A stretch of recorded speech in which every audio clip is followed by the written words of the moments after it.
Hi, I'm Katie, and this is the Free Art and Design School podcast, web series, whatever. And I have yet another wonderful guest here today. If you would like to introduce yourself. Hi, I'm Annie Winerip. I live in Los Angeles. I'm originally from Long Island.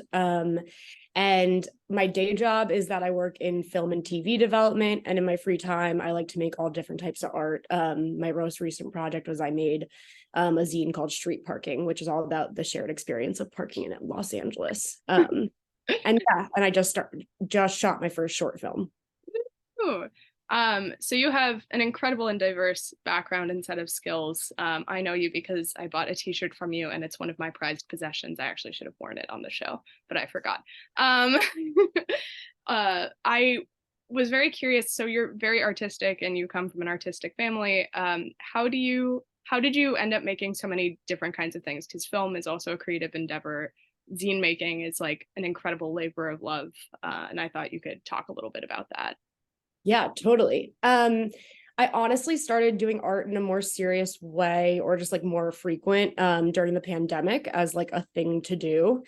And slowly I like started trying new things. I really started with watercolor and like it grew into screen printing. And then like just a little bit of everything. Like I make jewelry and I've always made jewelry. And basically like there's no rhyme or reason to it. I just kind of whatever I'm interested in, I try to do next. And I always have like a little list of like what I want to learn next. Like I really want to learn embroidery and sewing in general. And I think that each time I take on something new, I just want to like stretch a little bit and like try, to like grow my brain a tiny, tiny bit. And then I usually just teach myself it. I'm kind of bad at like, I did try to learn embroidery, but I refused to like watch a YouTube video. So then I failed. But yeah, I always like just usually follow directions of something and then like figure out how to do it.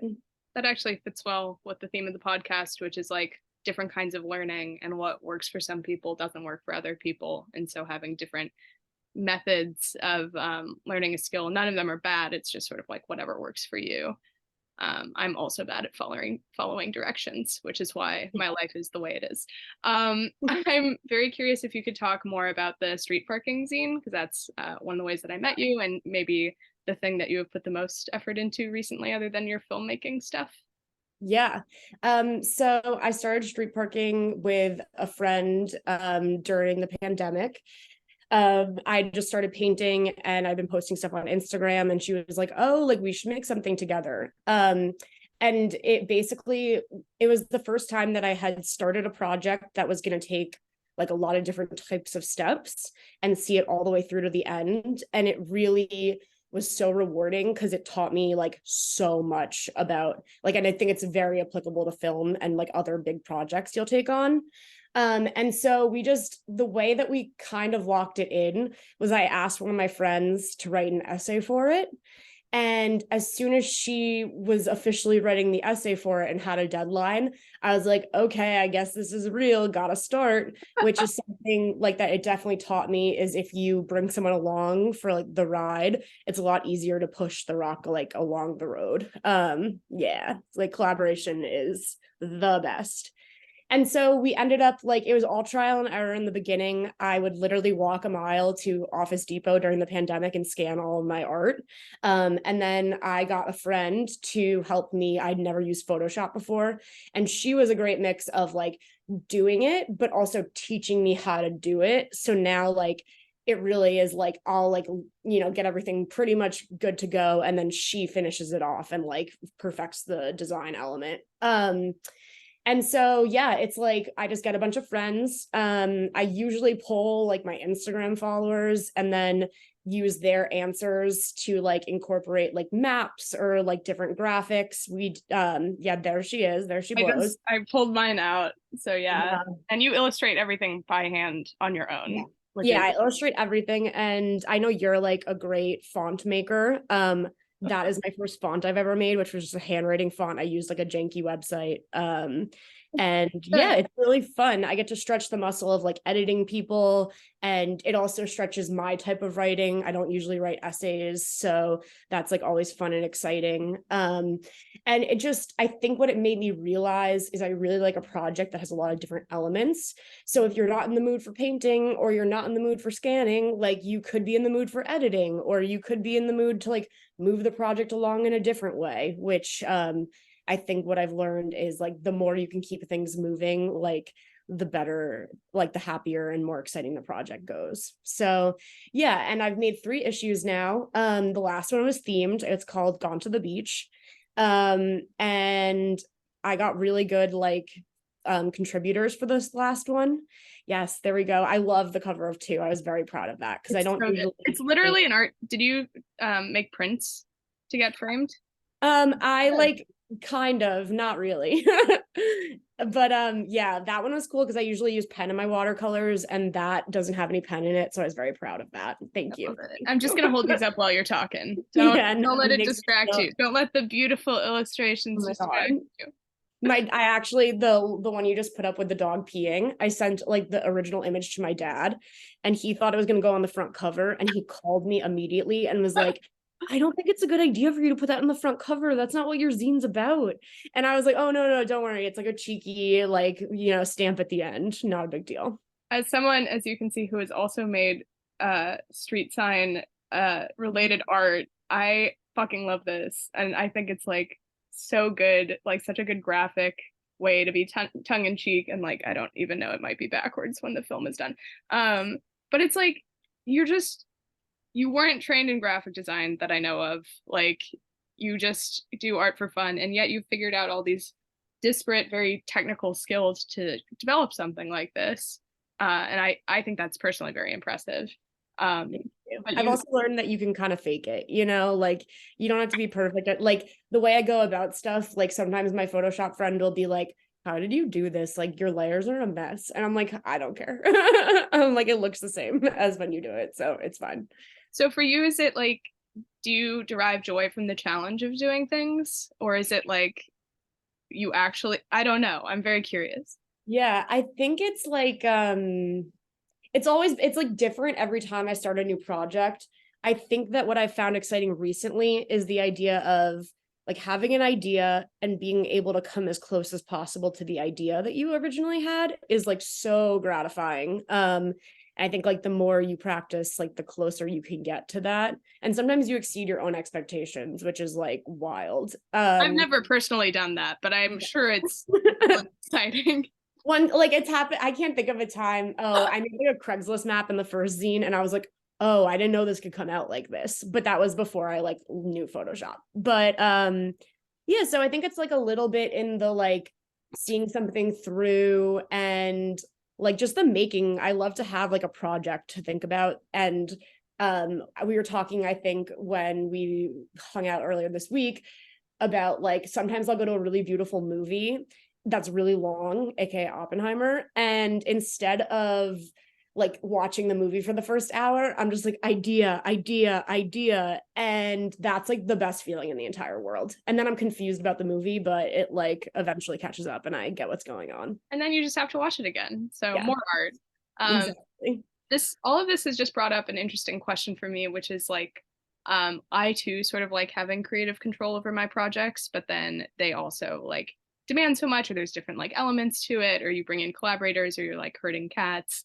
And like there, it feels like in the real world there isn't ever like a job posting for like a zine maker, right? Like, you have magazines or magazine editors, but like I feel like larger scale things in life are usually large teams of people coming together, and it's very rarely the case that you have like one artist who like is doing everything. And obviously you like sourced material from other people and had help along the way, and you said you're making a film, but it feels like you are a jack of all trades and enjoy doing all of these things so much. And I'm wondering, like, does that give you burnout? Like, what is it like to be in your head, being like in control of having so many balls in the air, I guess? Yeah, I like the term jack of all trades. I think I'm like a jack of all trades, master of none, but like I'm proud of that. And something that like I'm trying to cede power more to people like I trust, like my Photoshop friend is also my cinematographer, and like she kind of took on like a producerial role on my short, and it was like so helpful, and she was like so good at teaching me new things. That it's like a kind of a reminder that you just need to make sure like you're collaborating with people, you know, you trust, and then it, you know, keeps going. But I guess the other part of this is that like there are some roles where you do take on a lot of hats, and maybe it's not like you're doing them in full. And I think the thing that made me like really excited recently, which I'm very lucky that my work is like also kind of has to do with art in a way because it's movies. And we had a new TV show that we were working on, and the director basically gave like a show and tell speech where like presentation to the studio, which is like before we run into pre-production, like here's everything we've been working on. And it like kind of lit my soul on fire. She like, it was the coolest presentation I've ever seen. It was like, here are the locations, and like this dress, you know what, the back, there's no back. And like the way she presented it and like brought together her team was just like, I like was like, ooh, yes, like I want to do that. And it was just like like music and like every different aspect coming together was like so exciting to see. So that kind of made me think like, ooh, directing could be fun. So yeah. So literally everything. Literally all the interests all at once. Like I just asked you like if you were working on another one of these and you were like, no, there are too many things to do. Yeah.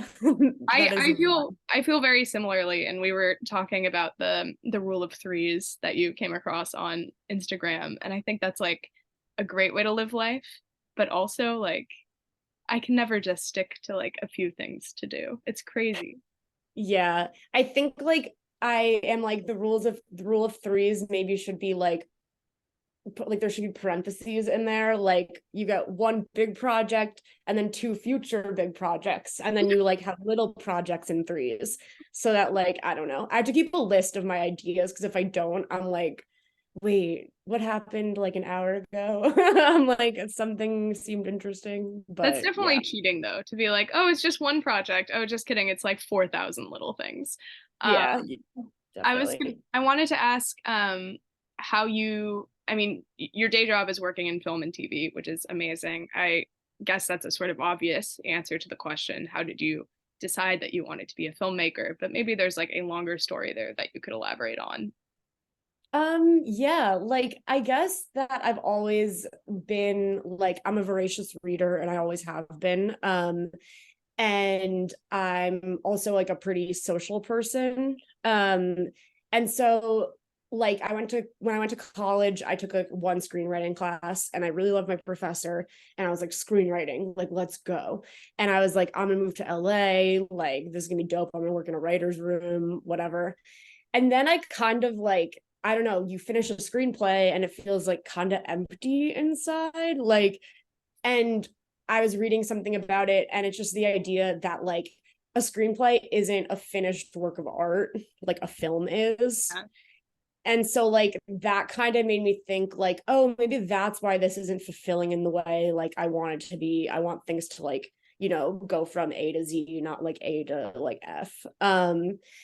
So yeah, I guess like I don't know if I answered your question, but I guess like the whole like film, I am a movie fan, but I'm also just like I just like a lot of different types of things. So and film I feel like is the closest to that. Which you can get a taste of from your cork board and then my insane wall of posters. Every video is just going to be expanding. Yeah. Yeah, I mean, it did answer my question. I think you have a sort of interesting perspective, like getting to work in a field that's like adjacent to what maybe what you not ultimately want to do. I feel like you're going to go through another 100 incarnations before you figure out exactly. And that's a good thing. I think maybe that's a good moral we can bring up is that like you don't have to pick a one individual thing. Like the lesson I learned when I was younger, because I'm very all over the place, was I was reading this poetry book, and there was like this guy from like hundreds of years ago, and he was listed as a gardener poet. And I loved that because I was like, that's so fucking cool. And you would not be able to like do that in 2023. You can't go on LinkedIn and then be like, I want a gardener poet job. Um, Yeah, that's amazing. That's like chef's kiss. and maybe that's like your role in society is to sort of break the stigma of like, I think people tend to think that spreading yourself too thin is a bad thing.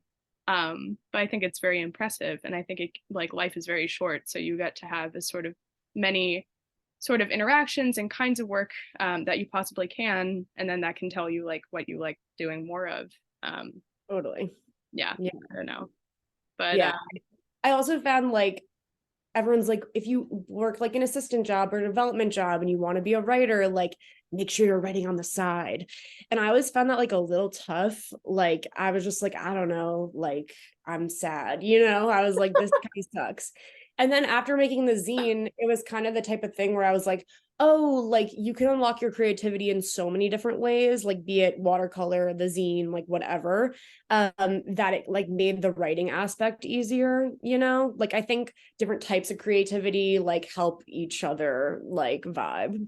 yeah, 100%. I mean, it's like baking, you have the preparatory steps, you have the baking steps. Like there's things aren't as linear as society tends to paint them.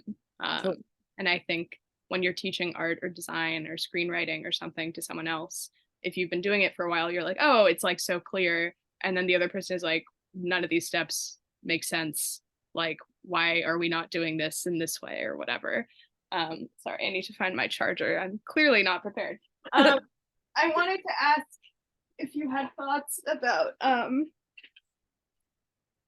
my charger. No, I wanted to ask if you had thoughts about um there we go.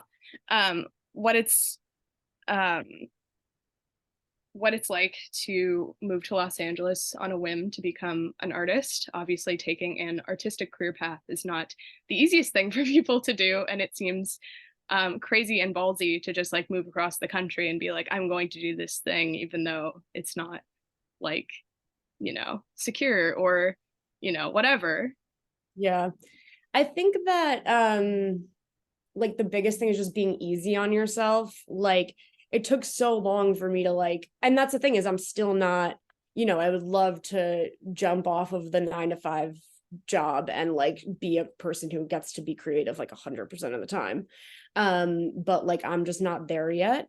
And I Mhm. think it's something where like this is especially entertainment related, but like a lot of kids from college will move out and they'll be like, I need to get a manager and I need to get an agent and like all of this stuff. And it's kind of like to do what, like what are you talking about? So I think that like the biggest piece of advice I would have is like take it slow, like good things take time. And then also like comparison is just like so not worth your time. Like, and I think that's like a big thing when you like feel like you don't have a lot going on or whatever. And then like the real truth is it took me 2 years to like living in Los Angeles. I cried like every day for a year. I'm so Now I love sorry. it. So yeah, And it's now like, you write literal love letters to Los Angeles. yeah, it's a Like vibe. when I read these for the first, or when I read the one that I had for the first time before getting the other two, I was like, oh, this person is clearly an LA native. Like they understand all the inside jokes. And then I talked to you and I was like, what do you mean you're from New York? Yeah, no, that means a lot. Thank you. Yeah, I mean, you've clearly embraced the culture. And Yeah, have just like such a like witty, sort of beautiful understanding of the sort of poetic nonsense that it is to live in Los Angeles. If you could make beautiful art about the struggle of parking, like you've sort of nailed it. Um, what do you think, like, do you think you want to continue on this path of like LA, like yeah. I mean, I mean, it's for context for anyone yeah, watching this movie in 20 years from now. This is like during the peak of the writers and actors strike in Los Angeles. So being an Angelino or living in LA is like stressful and sad. And like the future of the industry feels very precarious right now, as it does all the time. So with that as totally. background, do you have like thoughts and wisdom I on mean, I your think like, I love LA and I like living here, and my boyfriend loves LA and he likes living here. But there is a part of me that is like, is LA the best place to make art? Like, I don't know, but also like I'm definitely not there yet, you know? So, and my family lives in the Bay Area, so like I'm always like, what if I moved to the Bay Area? But it is, yeah, I think for now it's like really good. And it's also great because you just meet, like we met so randomly. Like you can just meet so many interesting people. And like there's so much like energy, I guess. Yeah. Yeah. And that actually brings up, oh, also, thank you. I also like to think I'm interesting. I think you're much more interesting. Um, it brings up such a great question of like, if you want to have that creative control and like do every part of the movie making, like does existing in a place like Los Angeles that is so industry based and so union based, and so, not to like criticize unions, but like the fact that it's at every level it's very difficult to sort of like do your own thing in many ways, is a really interesting question, and one that I grapple with a lot. Like when I was graduating, I was like, do I just immediately open my design studio without any experience, or do I go try to work somewhere for a few years and then like be indoctrinated in systems and cultures of how to do things, which I think can tend to stifle creativity because you're just doing what has been proven to work, instead of trying to do creative things on your own that are sort of not pure, but like uninfluenced by things that other people are telling you to do. And I Yeah. was wondering Well, if I you think it's had like I obviously am taking kind of like a both steps approach, I would say. thought. And the whole thing is like, I learned so much in my day job. Like I've learned so much. And sometimes you can kind of, especially with like Hollywood is such a, like there's so many, it's such a bureaucracy and whatever. But like you can tell when people don't really know like the way things work, and like you can kind of see that. On the flip side of that, I think the absolute best artists, like especially filmmakers, are people who are like, I don't care what people want, like I'm going to make my own thing, and then like, it's doing something completely original, is like that makes no money, and then it becomes this weird thing where like everyone wants you to work on their project, and then like you're, I don't know, getting into like artistic differences, or you're like really like holding ground on like creative decisions. So I think like to a point it's good to like it can kind of go either way, and it's really personality based too. Like if that sounds terrible to you, like you just shouldn't do it. You should like, get a barista job or like do whatever you have to do to like meet it halfway. But it's like obviously it's hard to make art and be a young person is like the whole other aspect of this. I think it's hard to make art and be a person. Like I think it's a wonderful challenge, or a burden that people like you and I are given at birth and then have to figure out what to do. But it's, yeah, I mean, it's crazy. When I worked at a law firm, I was like asking one of the women I worked underneath, and I was like, oh, like I want to be a lawyer. Well, I thought I wanted to be a lawyer. I don't know. But is it possible to also like have art on the side? And she was like, yeah, I think like most people would give you the advice that you should have like a nice, stable, lucrative career and then do art on the side. But she was like, you'll never be fulfilled. Like you will never find fulfillment. Well, she didn't, that was like drastic, but she was like, you will not find art making as fulfilling if you have to like find this few minutes in your day where you're doing it. And like you should, if you're really just, that's what you're passionate about, you should just try to make it work. And that was great advice. And now I'm doing this.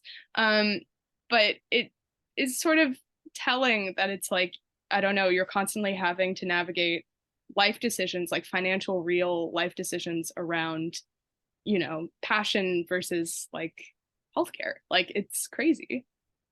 It is crazy. That's living in America, baby. I don't know. Yeah. Okay, to make it not go in a depressing route, Yeah. what are you excited about for filmmaking and for this project that you just worked on? I'm excited, like I think that what I was talking about before with like, meeting your own expectations. I learned so much in the sense that like from the first cut of the film, like I was like, oh, I didn't do a good job. I was like, shit, like whatever. And then we like worked together with the editor and like, you know, we changed things and it got better. And then I'm not saying it was a 10 for like the standard of short films, but went from like, for my expectations, it went from a 6 to a 10, like in creating it, I would say. So that was like very exciting. And I was like, oh, wow, like I can keep on setting these expectations, like trying to meet them. So I was also telling you, like, the next thing I'm hopefully making is a music video, which, like, yeah, I don't even know. And that's like a good like example of like someone asked me to make a music video, like let's go figure that one out. Which is exciting.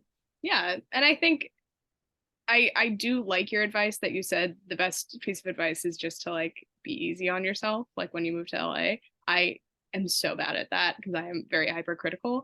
But I think the important thing to remember is when you're doing something for the first time, like making short film, making music video, like inherently you have to be easy on yourself because you've never done it before. Yeah. There's a great Karita Kent. She had like 10 rules, and one of them was I think it's number 8. It's like don't creating and criticizing are 2 separate processes, and you don't get anything done when you're like trying to do them at the same time. She phrased it much better than I did, which is why she's famous and I'm not. But it's a great, you know, reminder that like the learning process shouldn't be a critical one and they're separate. Well, I think the other side of that is like, I think in like living in LA, especially, sharing your work with other people can be very difficult. Yes. And like, again, it's like criticism when you're trying to learn, like, what is making you better and what is just stalling you and making you not able to, like, you know, do something else or do something new. Which is like something I'm still figuring out is like notes and who to like look to for notes. But I will say that I think people who make their own stuff are the people you should be going to notes for or like advice or feedback, because like they're just way more positive and they like understand, like they've been in your shoes before. So that's always, I think, kind of helpful. And going back to what we talked about earlier, like your stuff is beautiful and super unique and like incredibly original. And I think often if you're getting too many pieces of advice from different people, you will just make mud. You will just make something that appeases everyone and is unoriginal and might make you more money in the short term, but like you will not be remembered for it because you're not doing the thing that you were passionately set out to do in the first place. Totally. Yeah, that's very well said. Thank you. Yeah, I mean, it's no one would you go to art you didn't go to art school. You went to real school and you learned I don't your know. major, your Oh, major. anthropology. Yeah, Like I learned nothing. yeah, little to But yeah. you learned this like, you know, sort of theoretical framework that I think your zines actually fit really well into. It feels like an archaeological, anthropological survey of Los Angeles. This wasn't supposed to be a pitch for your zines, but it ended up just being a 30-minute long pitch that everyone should go buy. No, but I think like having this sort of theoretical background that you do helps you sort of like frame a lot of your projects and in some ways you have been free from the burden of the many voices of art school, and maybe that's why your work is so original, is that like you didn't have people like, you know, squeezing you and now I'm just being overly critical. Art school didn't ruin me, I'm fine. But Yeah. I'm fine. but I think it's interesting that you didn't need to go to art school to make any of the things that you're making, and you're sort of taking living in LA as a kind of school. Yeah, that's the thing is like when you move to LA, a lot of people tell you like your assistant job is like your like grad school, which is like bullshit. But I do think it kind of does apply in a way, like because you have this time where as long as you're like supporting yourself before you have a family and like maybe a mortgage or maybe not, like you kind of just have like time to figure things out. And that's obviously the same with like your general life, but I think it is like does apply to your artistic life too. Yeah, you are one of the few people who I think has moved here who I've met who has had an generally positive outlook on the artistic process of living in LA. But you said you didn't like it. So what switched for you? No, I don't think I don't like it. I just think No, I that meant like originally when you were oh, yeah, trying. yeah. The honest truth is I worked for this director, and we worked on the Universal lot for like 4 months. It was like not even 4 months, but everyone showed up and we were making Pitch Perfect 3. It was just while she was in post. And like Pitch Perfect 3 is like a good example of like we're taking a job, like that's not like someone's creative passion. But everyone showed up and was so fun and so positive and so like, I don't know, like I just saw how much work went into making that. And like basically the other side of it was we ate lunch together every day, and like I got to explore the Universal lot via golf cart, which was we would just like ride around on golf carts for like 90% of the day, and then like I don't know, do work for the other 10%. But that, and then seeing like my boss really loved LA and kind of seeing that, I was like, oh, like there's more than like just doing a desk job and being like miserable all the time. That's good. I haven't learned that yet. I'm working on it. I need my golf cart experience to life. Yeah, no, Like, I'd highly recommend. I think they're like super rare, and I think like all jobs suck. I'm really surprised that worked out. So, but I well, pray. that's I mean, you said you were watching one of the other interviews. Like my job at the aesthetic union was sort of like my golf cart experience with art in general. And it was like, oh, this is a magical place where you can learn things. And it's like we'll sort of like set you up to have like little lessons or frameworks or like whatever that when you're approaching shit in the future that you don't want to deal with, you can be like, oh, but I did learn how to like deal with something like this before, or like have this new outlook. But I No, don't know. that's super helpful. Like I think a lot of people don't have that. So it's like very cool to be like, oh, this is what a positive, like creative space is like. So we only have a few minutes left. I was wondering, as someone who's a jack of all trades, master of none, if you had some sort of like life advice to younger designers or just in general, like, I don't know, you're so positive, you do so much work, I'm so inspired by you, and I just would like you to crystallize everything you've done up until this point and then like give me all of your wisdom. That is what I want from you. Um, I that's gonna be difficult, but I think that I like wrote down a couple notes of stuff that like, I think about sometimes. So there's this like indie film producer named Ted Hope, and he like is very prolific on Twitter. And he had this whole thing that was about like how do you get inspired like to create, and like one of the big steps is like you have to love stuff. Yeah. Like if you don't love stuff, even if you're not loving stuff like passionately, that's still loving stuff. Yeah. And I think that was just like really cool. It made me like kind of realize like I don't know, like it's the same thing with being easy on yourself. It's like everything is adding up to something, even though it doesn't seem like it is. It's like baking that cake, like you learn something baking that cake. Like there's just, and I think it's like, yeah, every experience can go towards like a rich pot of like creativeness, basically. Okay, that's pretty solid advice. I like that. Also, you should have brought your cake on the episode. Oh my God. Oh, that cake. Yeah. You want to talk about it? We have a good friend named Johnny Cakes. His last name isn't Cakes, but that is his online persona. And he makes realistic cakes. Like he'll cut into like a water bottle, but it's a cake. um, and so he started selling these amazing cake kits, which I'm now pitching. And you can make like a real looking cereal bowl that is cake. And so we had a night where we like all made these cereal bowls, and my proud accomplishment was I sent a picture of it to my dad, and he's like, oh, you're eating Lucky Charms, like cool. And then I called him and I was like, dad, like, do you not get it? And he was like, what? And I was like, it's cake. So anyways, that was really fun. I gave it to my boyfriend who's a lawyer, and I was like, you need to take this into your office and like leave it with a placard that says this is cake, and see if anyone like actually cuts into it. And I haven't heard back yet how it went, but I'm very excited. Oh my God, did he do it? I think he said that he actually left it at home this morning, but I'm like, you're bringing it tomorrow. You're bringing it tomorrow. That's incredible. Inedible by then, but also, okay. I want to interview your dad. He sounds like your biggest supporter, and I feel like he would have so many thoughts. Yeah, he's great. You should. I'll like if you really want to, we should talk about it. My God, incredible. This is the show has just become only advertisements and like networking to get other people on the show. It is already a pyramid scheme and we're only on episode like 6. Woo, let's go. I love that. Okay. So your parting words of wisdom are just love things, be passionate, be optimistic, and it'll all work out. I think so. Yeah, Okay. hopefully. I haven't gotten to the working out part yet, but Okay.